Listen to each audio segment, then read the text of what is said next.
Hi guys, ഇന്ന് നമുക്ക് visiting കാർഡിൽ എങ്ങനെയാണ് നമുക്കൊരു ലോഗോ, ഇപ്പോൾ നമ്മൾ ഉണ്ടാക്കിയ ലോഗോ എങ്ങനെയാണ് നമുക്കൊന്ന് മോക്കപ്പ് ചെയ്യാൻ പറ്റാമെന്ന് ഒന്ന് നമുക്ക് നോക്കാം. ഓക്കെ, അപ്പോൾ ഞാൻ ചെയ്തിട്ടുള്ള ലോഗോ മുന്നേ ചെയ്തിട്ടുള്ളതാണ്. അപ്പോൾ ഇത് ലോഗോ നമ്മളിപ്പോൾ ലോഗോൻ്റെ ഐഡൻറ്റിറ്റി ആയിട്ട് ചെയ്തിട്ടുള്ളതാണ്. അപ്പോൾ ഇത് ഞാൻ വേറൊരു വീഡിയോയിൽ നമുക്ക് ഇങ്ങനെ ചെയ്യണ കാര്യങ്ങളെ പറ്റിയിട്ട് വേറൊരു വീഡിയോ നമുക്ക് ചെയ്യാം. ഓക്കെ, ഇതിപ്പോൾ ഞാൻ ചെയ്ത് കഴിഞ്ഞതാണ്. അതൊരു സൗദിയിലുള്ളൊരു ക്ലയൻറ്റിന് വേണ്ടി ചെയ്തതാണ്. ടെക് സിനർജി എന്നാണ് അവരുടെ ഒരിത്. അപ്പോൾ ഇത്ര കാര്യങ്ങൾ ആണ് അവർക്ക് വേണ്ടതെന്ന് പറഞ്ഞിട്ട് ചെയ്ത് കൊടുത്തതാണ്. അപ്പോൾ ഇവരുടെ ഈ ലോഗോ എടുത്തിട്ട് നമുക്ക് മോക്കപ്പ് ചെയ്യാം. അപ്പം അതിനായിട്ട് ഞാൻ ആദ്യം നമുക്ക് മോക്കപ്പിൻ്റെ ഫയൽ എടുക്കാം.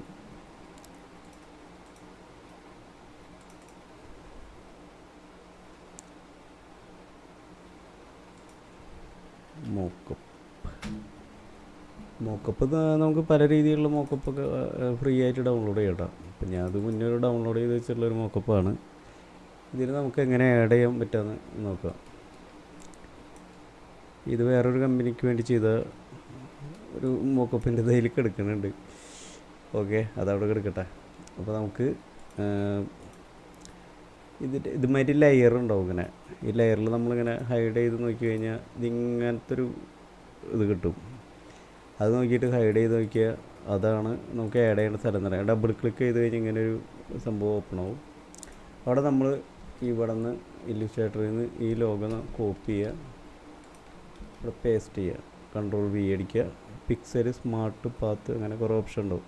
ഷേപ്പിൽ നിന്ന് അടിച്ച് കഴിയുമ്പോൾ വേറൊരു രീതിയിലാണ് വരാം, ഷേപ്പായിട്ട് വരാം. ഇതിപ്പോൾ ഞാൻ പിക്സലായിട്ട് ആഡ് ചെയ്യണം. അപ്പോൾ നമുക്ക് അതേ കളറിൽ ഇവിടെ വരും.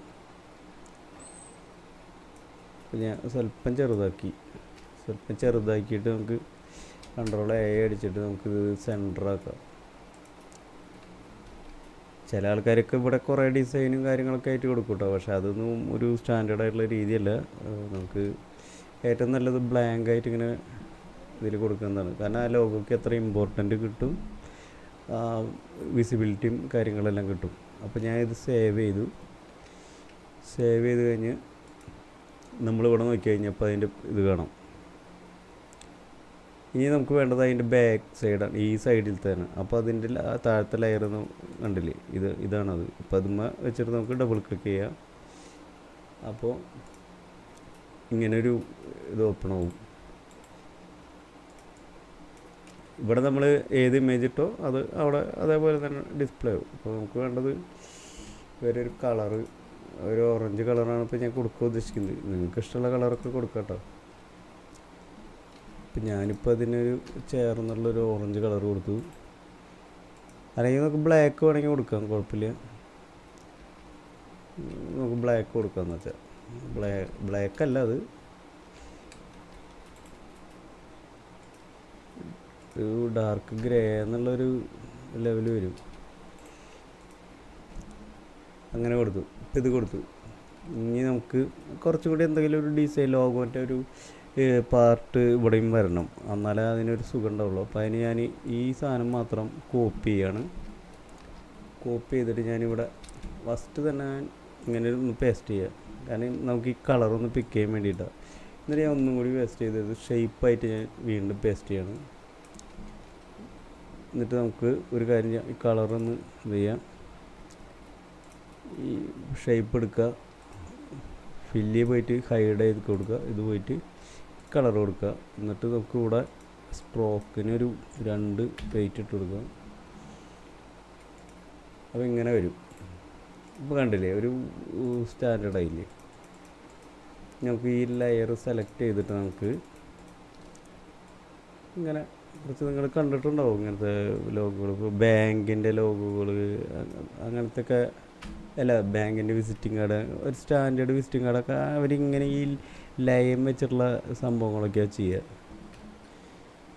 നമുക്ക് നമ്മുടെ ഇഷ്ടത്തിനനുസരിച്ചിട്ട് നമുക്ക് വേണമെങ്കിൽ കുറച്ച് ഒപ്പോസിറ്റ് വേണമെങ്കിൽ കുറച്ച് ആഡ് ചെയ്ത് കൊടുക്കാം.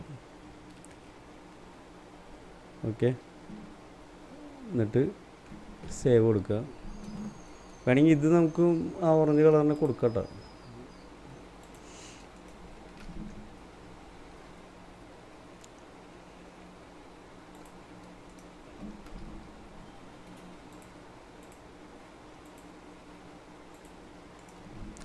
കൊടുക്കുക, സേവ് കൊടുത്തു കഴിഞ്ഞാൽ നമുക്ക് ഇവിടെ അത് കാണാം.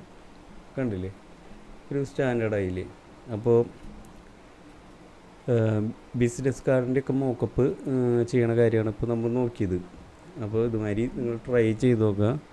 പിന്നെ വർക്ക് ചെയ്യുമ്പോൾ എപ്പോഴും കുറച്ച് സ്റ്റാൻഡേർഡ് ആയിട്ടുള്ള രീതിയിലുള്ള ഇതുകൾ ചെയ്ത് കൊടുക്കാൻ നോക്കുക. കാരണം നമുക്കത് കാണിച്ച് അതാണ് നമ്മുടെ പോർട്ട്ഫോളിയോയിൽ ആഡ് ചെയ്യേണ്ട സംഭവങ്ങൾ. അപ്പോൾ ഇഷ്ടമായെങ്കിൽ ലൈക്ക് ചെയ്യുക, കമൻറ്റ് ചെയ്യുക. Okay thanks.